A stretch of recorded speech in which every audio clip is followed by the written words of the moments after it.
Hello everybody. Today we are going to start the last topic of chapter number 3 and that is later antiquity. इसे हिंदी में कहते हैं हम late का मतलब होता है बाद का, एंटिक्विटी का मतलब होता है प्राचीन काल। तो यहाँ पर जो टर्म जो इस्तेमाल किया गया है एंटिक्विटी, इसका क्या मतलब है? रोमन एम्पायर में जो बाद की सेंचुरीज थी, लेटर सेंचुरीज जो थी, उनके अंदर क्या क्या चेंजेस आए इसके बारे में बताने के लिए इस टर्म का इस्तेमाल किया गया है।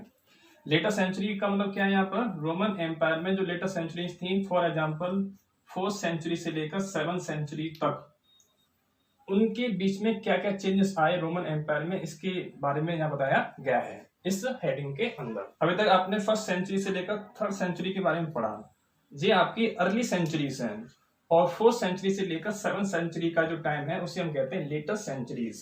किसकी? रोमन एम्पायर की। जो 4th सेंचुरी थी उसमें भी कई सारे इकोनॉमिक एंड कल्चरल चेंजेस होते हैं। रोमन एम्पायर में 4th सेंचुरी में काफी ज्यादा इकोनॉमिक एंड कल्चरल चेंजेस हुए। फॉर एग्जांपल एक राजा था, उसका नाम क्या था? कॉन्स्टेंटाइन। उसने क्या चेंज किया था? उसने क्रिश्चियनिटी को स्टेट का रिलीजन बना दिया था, ईसाई धर्म को स्टेट का रिलीजन बना दिया था। ये क्या हो गया? चेंज हो गया इसके अंदर। 4th सेंचुरी के अंदर ऐसा हुआ। और 7th सेंचुरी के अंदर क्या हुआ? 7th सेंचुरी के अंदर इस्लाम का डेवलपमेंट होता है। तो इतने सारे चेंजेस हमें 4th सेंचुरी से लेकर 7th सेंचुरी के बीच में देखने को मिलते हैं। इन सब चेंजेस को हमें लेट एंटिक्विटी की हेडिंग के अंदर स्टडी करना है। आपने देखा था रोमन एम्पायर जो है बहुत ज्यादा एक्सपेंडेड है। तो 7th सेंचुरी आते आते रोमन एम्पायर का फ्रेगमेंटेशन शुरू हो गया था। तो बाद में रोमन एम्पायर एक तरह से डिस्ट्रॉय हो जाता है, और इसको हमें इस हेडिंग के अंदर पढ़ना है। तो देखिए, मैंने आपको बताया कि रोमन एम्पायर स्टार्टिंग के अंदर काफी ज्यादा एक्सपेंड था, काफी ज्यादा वो एक्सपेंड था। और जो बाद में जो राजा हुए थे उन्होंने इसको फर्दर एक्सपेंशन करने से मना कर दिया, क्योंकि वो ऑलरेडी इतना बड़ा है कि उसको संभाल नहीं सकते हैं, इसलिए उस राज्य को ज्यादा बड़ा नहीं कर सकते हैं। एक राजा था जिसका नाम था डायोक्लेटियन। उसने क्या देखा? रोमन एम्पायर जो है काफी एक्सपेंडेड है ना। तो उसने ये भी देखा कि कुछ एरिया ऐसे भी हैं जिनकी कोई इंपॉर्टेंस नहीं है, उनकी कोई इकोनॉमिक या फिर किसी अदर दृष्टि से देखा जाए तो उनकी कोई इंपॉर्टेंस नहीं है ना। तो क्यों नहीं थी? क्योंकि उन एरिया में अक्सर गरीब लोग रहते थे और वो कोई टैक्स वगैरह देते नहीं थे, तो राज्य को कोई यहाँ पर इनकम नहीं मिल रही है ना, बल्कि उनका खर्च और हो रहा है, तो उनकी कोई इंपॉर्टेंस नहीं थी। तो उसने क्या बोला कि ऐसे एरिया हैं जिनकी कोई इंपॉर्टेंस नहीं है, उन एरिया को हम अपने राज्य से एक्सक्लूड कर देते हैं, यानी कि उनको निकाल देते हैं और अपने राज्य को छोटा कर लेते हैं। छोटा कर लेंगे तो क्या होगा? उनका राज्य आसानी से चलाने में कोई दिक्कत नहीं होगी। तो उसने कई सारे एरिया जो थे उनको एक्सक्लूड कर दिया, निकाल दिया अपने राज्य से, और अपने राज्य को छोटा बना लिया। इसके बाद में उसने क्या किया? जो राज्य की बाउंड्री जो थी, स्टेट की जो बाउंड्रीज होती हैं, उन बाउंड्रीज पे इसने कई सारे किले बनवाए। और इसने क्या किया? सेना को और मजबूत बनाने के लिए सेनापति जो होते हैं उनको अधिक पावर्स दे दी। तो इसके राज्य में सेना जो थी और मजबूत हो जाती है। तो आपने यहाँ पे देखा डायोक्लेटियन का जो मेजर काम था, जो उसका प्रमुख काम था कि उसने राज्य को छोटा कर दिया था। क्यों कर दिया था? क्योंकि कुछ एरिया ऐसे थे जिनकी इंपॉर्टेंस नहीं थी। तो इस तरह से उसने अपने राज्य को दोबारा से इंटीग्रेट किया था। इंटीग्रेट का मतलब क्या होता है? दोबारा से एकीकृत करना, एकीकृत करना। जो राज्य बड़ा था उसको उसने छोटा कर दिया है, और उस राज्य को उसने क्या कर दिया? मजबूत बना दिया, एकीकृत कर दिया है। डायोक्लिसियन के बाद में एक राजा हुआ जिसका नाम था कॉन्स्टेंटाइन।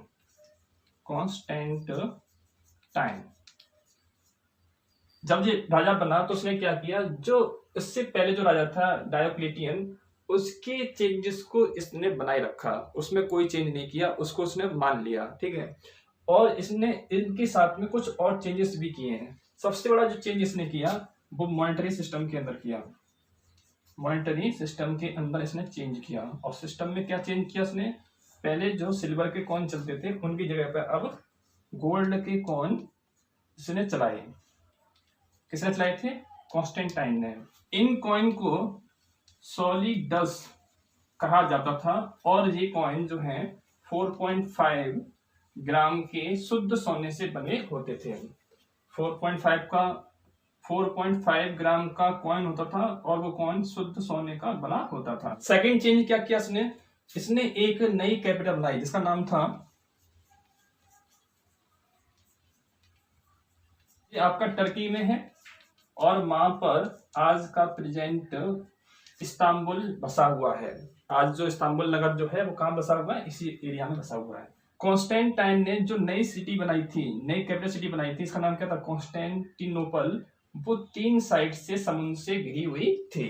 तो देखिए क्या हुआ, एक तो मॉनेटरी सिस्टम जो है वो अच्छा हो गया है और दूसरी तरफ तो जनसंख्या इंक्रीज हो रही थी, तो वहां पर ट्रेड में बहुत ज्यादा प्रोग्रेस देखने को मिलती है। ऐसे कई सारे रिकॉर्ड हमें मिलते हैं। इसमें बताया गया कि आपके गांव के एरिया में जो काम धंधे होते हैं और सिटीज में जो इंडस्ट्रीज होती है उनमें कई सारा इन्वेस्टमेंट किया जा रहा है। इन्वेस्टमेंट किया लोगों ने और उनका ट्रेड जो था वो और अधिक इंक्रीज हो गया। तो इन्वेस्टमेंट किसके अंदर किया? ऑयल की मिल्स होती थी, ग्लास फैक्ट्रीज होती थी, वाटर मिल्स होती थी। इन सब के अलावा जो ईस्ट की साइड में जो कंट्रीज थी, ईस्ट की साइड में जो कंट्रीज थी उनके साथ में उनका द्वारा से बिजनेस शुरू हो जाता है। तो इस तरह से वहां पर काफी ज्यादा प्रोग्रेस होती है। इकोनॉमिक के फील्ड में काफी ज्यादा प्रोग्रेस देखने को मिलती है। क्यों? अब तो सिस्टम भी सही हो गया है। किसका? पैसे का सिस्टम सही हो गया है।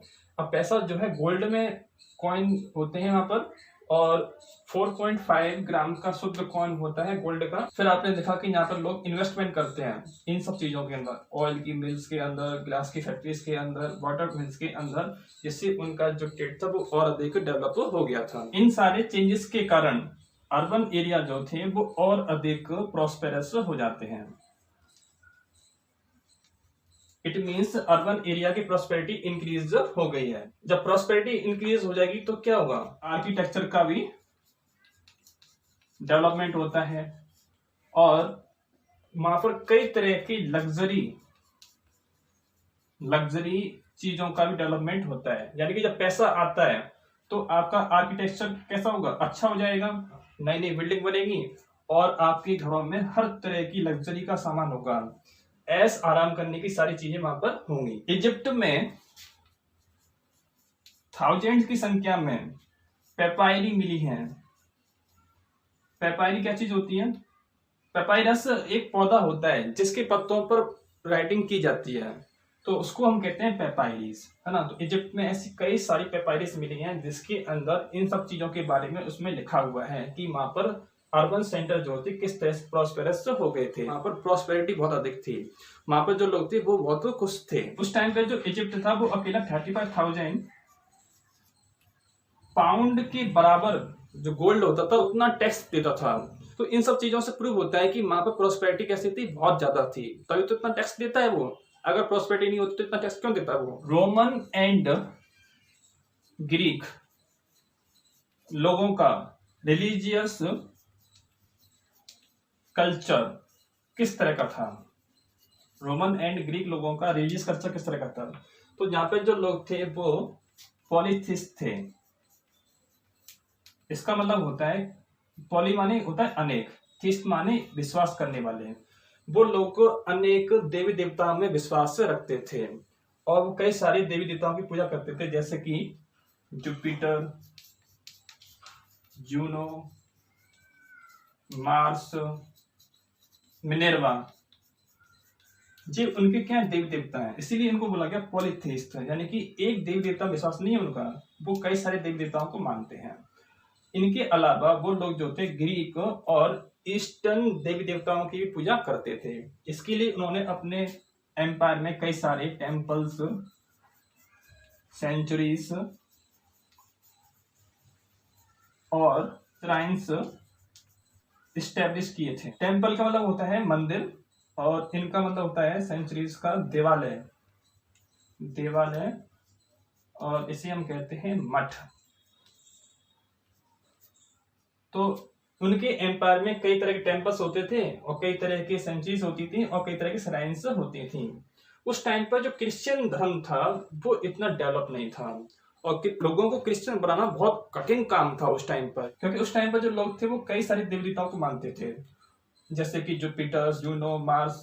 पॉलीथिस्ट का कोई एक कॉमन नाम नहीं होता था। ईसाई धर्म की जो मिशनरीज होती हैं, क्रिश्चियन मिशनरीज जो होती हैं, वो इन लोगों की बुराई करती हैं, पॉलीथिस्ट लोगों की बुराई करती हैं और उनके खिलाफ भी रहती हैं, लेकिन फिर भी इन लोगों को वो क्रिश्चियन नहीं बना सकी। क्रिश्चियन धर्म जो बना वो धीमे धीमे लोगों के अंदर चेंजेस आए तब बना। ऐसे लोगों ने उसको अडॉप्ट नहीं कर लिया, क्योंकि लोग जो थे वो काफी ज्यादा देवी देवताओं को मानते थे, उनका एक देवी देवता में विश्वास नहीं था। इसलिए क्रिश्चियन लोगों को थोड़ी सी परेशानी हुई थी यहाँ पर कि उन लोगों को क्रिश्चियन बना सके। आइए अब देखते हैं कि रोमन एम्पायर का किस तरह से फ्रेगमेंटेशन होता है और उसका अंत हो जाता है। तो आपको याद है रोमन एम्पायर एक बहुत बड़ा आपका एम्पायर था जो वेस्ट और ईस्ट साइड में फैला हुआ था, है ना।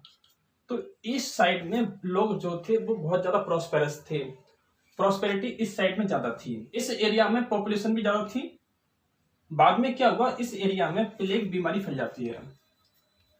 दूसरी साइड जो वेस्ट का जो एरिया था, इस साइड में भी आपका फ्रेगमेंटेशन शुरू हो जाता है। फ्रेगमेंटेशन का मतलब क्या होता है, विखंडन। क्यों शुरू हो जाता है, क्योंकि जो नॉर्थ का जो पार्ट है इस एरिया से क्या होता है कि जर्मन लोग जो थे उन लोगों ने इसके ऊपर आक्रमण करना शुरू कर दिया था और एक बहुत बड़े पार्ट को अपने कब्जे के अंदर कर लिया था, जिसे बाद में उन्होंने क्या नाम दिया, उन्हें नाम दिया लेटर रोमन। अब लेटर रोमन क्या है, जर्मन लोगों ने जो रोमन एम्पायर के एरिया पर कब्जा कर लिया है उन्हें क्या बोला गया, लेटर रोमन। उनमें से फेमस थे विसिगोथ, और ये कहां पर है, स्पेन में। ये क्या नाम है, विसिगोथ का मतलब क्या है, ये एक सिटी है जो कहां पर थी, स्पेन में। फ्रैंक, ये कहां पर थी, गॉल में। नेक्स्ट लोम्बार्ड, और ये कहां पर थी, इटली में। ये कुछ प्लेस के नाम दे रखे हैं जो जर्मन लोगों ने अपने एम्पायर बनाए थे। कहां बनाए थे, विसिगोथ में, जो कहां पर है, स्पेन में। फ्रेंक्स कहां पर है, गॉल के अंदर। एंड लोम्बार्ड कहां पर था, इटली के अंदर। जो न्यू एम्पायर बनते जा रहे थे वो एक तरह का संकेत था कि अब नया पीरियड शुरू होने वाला है। वो नया पीरियड कौन सा था, उसे हम कहते हैं मिडिवल पीरियड। तो ये आपकी मिडिवल पीरियड की सिटीज हो सकती हैं।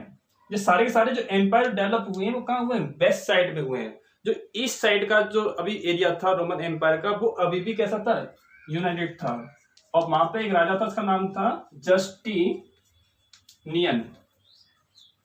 इस राजा के राज्य में वहां पर प्रॉस्पेरिटी थी, वहां पर सब लोग कैसे थे, खुश थे और वहां पर प्रॉस्पेरिटी थी। लेकिन इसकी काफी एम्बिशन थी, इसकी काफी ज्यादा अभिलाषाएं थी और जो राज्य को बड़ा करना चाहता था। तो उसने क्या किया, जो अफ्रीका था, अफ्रीका के ऊपर उसने अटैक किया और अफ्रीका को अपने कब्जे के अंदर कर लिया। अफ्रीका में उस टाइम पर वेंडल लोगों का राज्य था, तो इसने उनके ऊपर आक्रमण किया और उनसे उसने अफ्रीका को छीन लिया। इसके बाद इसने क्या किया, इटली के ऊपर आक्रमण किया और उस टाइम पर इटली में किसका रूल था, ऑस्ट्रोगोथ, और उसने इटली को अपने राज्य में मिला लिया। लेकिन इन सब का नतीजा ये निकला कि उसकी आर्मी जो थी वो नष्ट हो जाती है और उसका राज्य जो था कमजोर हो गया। तो इससे क्या हुआ, लोम्बार्ड जो लोग थे उन्होंने आक्रमण कर दिया किसके ऊपर, रोमन एम्पायर के ऊपर। 7वीं सेंचुरी आते आते जो आपकी ईरान के लोग थे उन्होंने भी रोमन एम्पायर के ऊपर अटैक कर दिया। तो आपने देखा कि वेस्ट में तो अटैक था ही, वेस्ट में आपका एम्पायर डिसमेंटल हो चुका था, आपका डिसइंटीग्रेट हो चुका था और वहां पर कई सारे राज्य बन चुके थे। ईस्ट में भी राज्य कैसा हो गया, कमजोर हो गया है। अब आपने देखा जो आपका ईरान था उसने भी उसके ऊपर अटैक कर दिया है। ईरान में उस टाइम पर जो ससानी जो लोग थे, ससानी एक डायनेस्टी थी, उनके जो राजा थे उन्होंने इसके ऊपर अटैक कर दिया। ईरान ने इजिप्ट समेत एक बहुत बड़े एरिया पे कब्जा कर लिया है। तो इससे क्या हुआ कि रोमन एम्पायर अब धीमे धीमे से नष्ट होने लगा है। तो आपने देखा कि रोमन एम्पायर का अब अंत होने लगा है और दूसरी तरफ एक एम्पायर ऐसा था जो अब डेवलप होने लगा, उसका नाम था अरब एम्पायर। तो अरब एम्पायर में इस्लाम धर्म शुरू हुआ। इस्लाम धर्म का जो एक्सपेंशन हुआ वो अरब से हुआ। लेकिन ये काफी तेजी से एक्सपेंड होता है, इसलिए इसको ग्रेटेस्ट पॉलिटिकल रिवॉल्यूशन कहा गया। मीन्स ये काफी तेजी से डेवलप हुआ है। 642 ईयर्स में, जब मोहम्मद प्रॉफिट को मुश्किल से 10 ईयर्स हुए थे मरे हुए, उस टाइम पर जो इस्लाम धर्म जो था वो एक बहुत बड़े एरिया में फैल चुका था। इसके बारे में हम नेक्स्ट चैप्टर के अंदर स्टडी करेंगे। तो आज के इस वीडियो में आपने देखा कि लास्ट के ईयर्स में रोमन एम्पायर की कंडीशन क्या थी। आई होप आपको आज का टॉपिक समझ में आ गया होगा। आज के इस वीडियो में सिर्फ इतना ही। Thank you.